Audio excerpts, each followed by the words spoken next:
I Hit Bottom and Survived by Ted Erickson.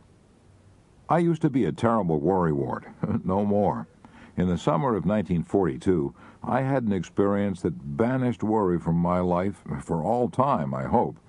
The experience made every other trouble seem small by comparison. For years, I'd wanted to spend a summer on a commercial fishing craft in Alaska, so in 1942, I signed on a 32-foot salmon seining vessel out of Kodiak, Alaska. On a craft of this size, there's a crew of only 3. The skipper, who does the supervision, a number 2 man who assists the skipper, and a general workhorse who's usually a Scandinavian. I'm a Scandinavian. Since salmon seining has to be done with the tides, I often worked 20 hours out of 24. I kept up that schedule for a week at a time. I did everything that nobody else wanted to do. I washed the craft, I put away the gear, I cooked on a little wood-burning stove in a small cabin where the heat and fumes of the motor almost made me ill. I washed the dishes, I repaired the boat, I pitched the salmon from our boat into a tender that took the fish to a cannery. My feet were always wet in my rubber boots. My boots were often filled with water, but I had no time to empty them. But all that was play compared to my main job, which was pulling what's called the cork line.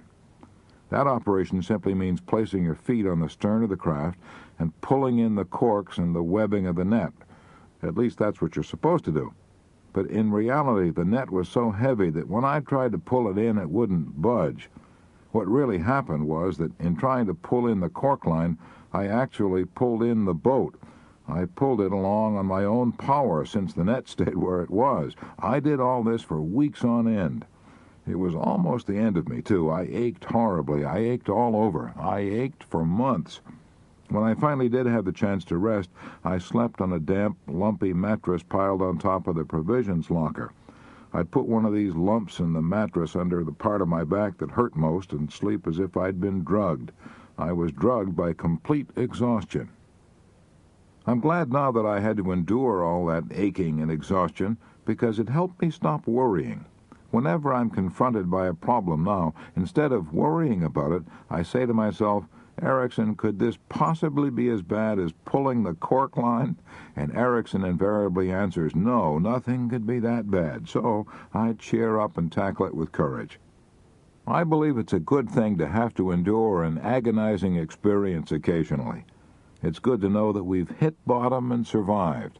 That makes all our daily problems seem easy by comparison.